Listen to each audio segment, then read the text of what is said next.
Hey folks, it's Fit Coach Candida here, and more with the Candida Chronicles. Yes, I am driving, but I have on my mic, and I'm going to keep my eyes on the road, but you guys are in my heart. It's sometimes easier for me to talk about this stuff when I'm driving for whatever the reason, so here we go. Ah man, the last video I thought I was on the other side of this bad boy, at least the worst of it. But once I finished my prednisone treatments, it came back with a vengeance. One of the things they call in the regular medical community, they're like, it could be rebound effect, and unfortunately that's a after effect that can come from taking steroids. However, because I'm gangster, I was like, well, I'm just going to suffer through it. It's just a die-off, and, I'll be okay. Let me tell you. After 3 days of being swollen and itchy and really, really miserable again, I had to go back. And I had a follow-up appointment with my dermatologist. So I went in there. She was like, whoa. And she prescribed more prednisone. So that is partially what has everything cleared up again. In the ongoing battle with what in terms I can do to heal myself fully, I'm still in my holistic program, and really there's no one way to do this. All the research I'm doing, everyone I'm talking with, from professionals to people who just share their journeys, I'm finding it's very individualized. But there are some similarities, and it's not just Candida, because the problem is that if your Candida's gotten to the point where mine is, where it's systemic, it's impacting so many aspects of your body. So while yes, you want to kill it off, you also have to go into repair mode for everything that's been damaged. And some of the research and information out there about Candida, and again, this is from a holistic or naturopathic medical perspective, points to Candida being linked to so many autoimmune diseases, things like MS, lupus, something called PCOS, which I just found out about. One of my girlfriends dealing with it. And because what happens is when the fungus gets into your body, here's what it is. It's a decomposer. So, when we die, this Candida is part of what helps your body decompose. The problem is that, so it's not a bad thing, but you're not supposed to be decomposing while you're alive. And when it gets out of balance and it's getting into places it doesn't get to, from what I can tell, I think it's killing you off, but slowly but surely. So you get smaller symptoms, right? Like I was having little symptoms, joint pain, inflammation. When I was teaching my diva dance classes, I would get home from teaching and my hip would be excruciatingly painful. I could barely walk. And I'm like, what the heck is arthritis? we're thinking my tight IT band. I'm stretching. All kinds of things. But when I got off the gluten, it went away. So I thought, maybe it was the gluten. But again, you go back further, why all of a sudden am I allergic to gluten? Candida, leaky gut.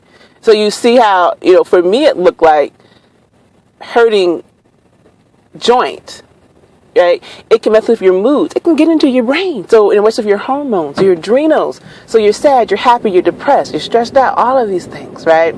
So all these things. So the healing that it's going to take to restore yourself, this is a restorative process, it's going to be extensive and it's going to take some time. I know I've been dealing with this somewhat acutely at least for 4 years, at least. So it's going to take at least 4 months for things to start to get back to normal. So that's one. It's going to be a longer process than anyone wants it to be. So multiple attacks. So yes, still doing what it takes to kill off the Candida and repopulate my gut. The problem for me is that I'm taking the steroids, and steroids suppress your immune system, and they also provide space for Candida to grow, because I believe I think they help kill off your good gut flora too. So that sucks. But right now I need them to be able to just function in the world. So I am being really aggressive with my antifungals. So I'm taking the Candex, as I told you guys, but I've added in a couple more things. Olive leaf extract, wormwood, black walnut, and clove oil. These are all very powerful antifungals, plus coconut oil, which I use topically. And so I've been, it's like all on my chest and whatnot, and really itchy rash. So part of what I found out is you can use some of these things on your skin. So you can actually put yogurt on your skin. It's kind of gross, something you probably want to do when you're at home. But in terms of what I'm going out in the world, I kind of smell like spaghetti. Because I've got coconut oil, which I'm using as my carrier oil, with the oil of oregano diluted in it, and I rub it all over where the rash is. Really good for helping with yeast infections, and so under the curls and the places where you get the yeast infection. Okay, my armpits, oh my God, inflamed. So for deodorant, I can't use regular deodorant. Coconut oil, a little of the oil of oregano, and lavender. Sometimes I can throw a little peppermint in there. Now that it's calming down a little bit, I can do that. And I carry it with me because you're going to have to reapply throughout the day. And then I'm using some of the Gold Bond powder because you got to try and keep those moist areas, the skin folds, like your underarms, thighs, and things dry under the girls. Again, some people will tell you that a Gold Bond is a no-no, but what I found is that it does work for people with yeast infections. Again, it's the talcum-based one, not the cornstarch. So I'm not going to go into every single thing I'm doing because it's a lot. And for me, what's probably the weirdest thing is I've never really been sick. I've never had to take a lot of medicine. And whether it's herbs or actual medicine, it's a lot of stuff to take. And I was really like getting kind of overwhelmed because I'm like, well, when did I take this? What did I just take? So what I've begun doing is tracking what I'm doing. And there'll be a link to that. I'm using Evernote, which is, I have it on my phone and my tablet. So, and I'm going to open that folder and make it public. So if you're interested in like what I'm actually doing, like was doing on a day-to-day basis, then that's the place where you can go look for that. But one of the cool things that I implemented is a coffee enema, like enemas, because what's happening for me and has been is it's messed with my digestive system, as I said, trying to eliminate. So I've been researching but you can't get rid of toxins if you're not eliminating. So been eating all these vegetables, drinking all this water, honey, nothing was moving. So, I had to get creative. I had done castor oil, I done Epsom salt as a laxative, drinking Smooth Move tea, all this, nothing was happening. So if it's not working from the top down, sometimes you gotta go from the bottom up. So I'm looking at the best way to approach it. Definitely want to clean out the colon, but in my research, one of the things they talked about was helping cleanse your liver, your kidneys, and whatnot, and coffee enemas. How it works. You don't want to drink coffee because it's to go through the whole digestive tract. But when you can do just the enema, then that caffeine, which has some good properties, it gets like a direct line from the bottom up. It gets absorbed into your body, and you just get the benefits of it. So coffee enemas. Just started that. We're grown, right? Okay. You can also go and get a colonic, but I opted to do the enema because I wanted to do the coffee enema. I'm going to try doing maybe 1 or 2 a week until I can see my digestive system being a little more regular. Now, here's what I will say. I also incorporated abdominal massage. If I'm just laying down, I'll just take some time and just keep massaging that. And if you do that with a little castor oil on the outside, that's also really good. That's good for kids too, babies, if they're constipated. Castor oil massaging on the outside of their abdomen. Because castor oil is also very positive antifungal.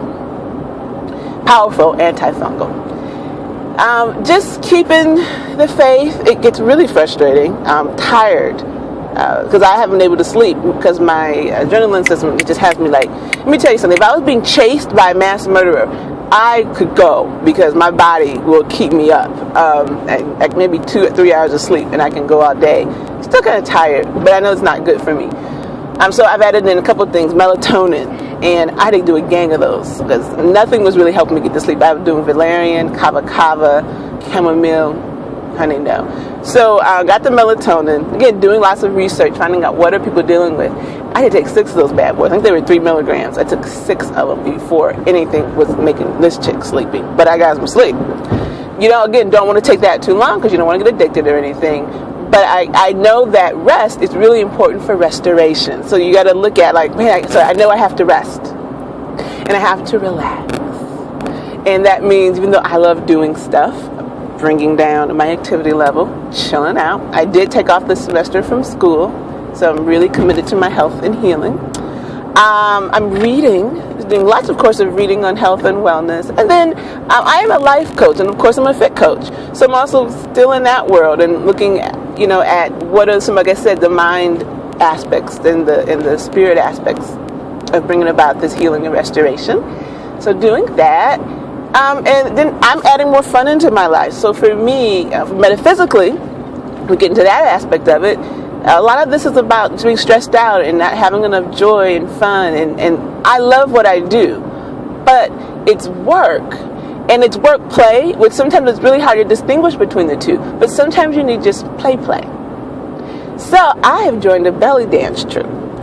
You typically don't want to do a lot of strenuous exercise while you're trying to heal.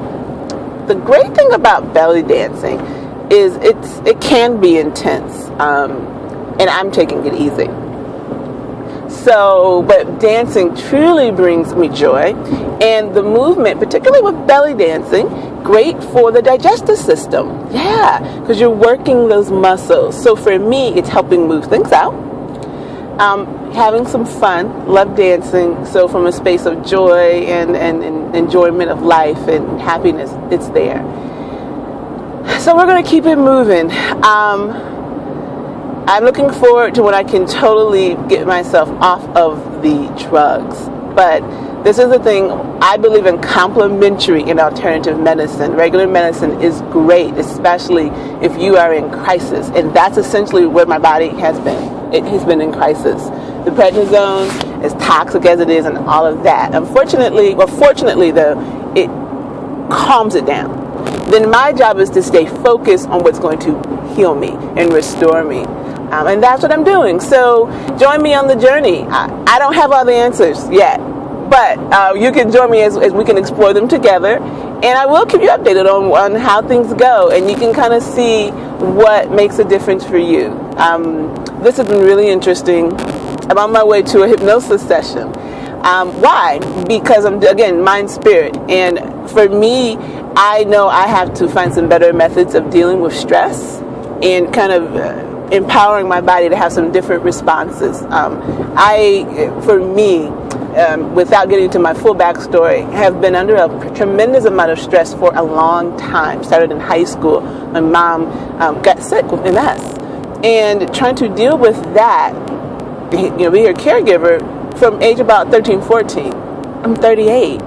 So it started then, but I've learned how to function under stress. I'm a gangster, and I'm really good in high pressure situations, keeping my head right. But that looks like for me though is I'm suppressing things, and I don't ever stop long enough to process it. It's like get it done and then move on to the next thing.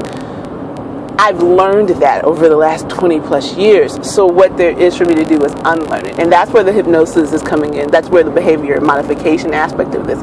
I know I have to change my behavior.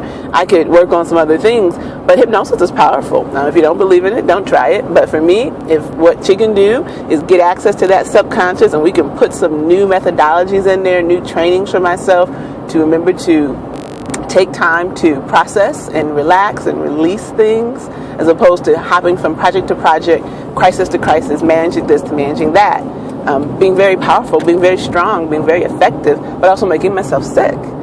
So going to my second hypnosis session, and that she says we'll need a few sessions, and so from a behavior modification space of this, that's what I'm doing.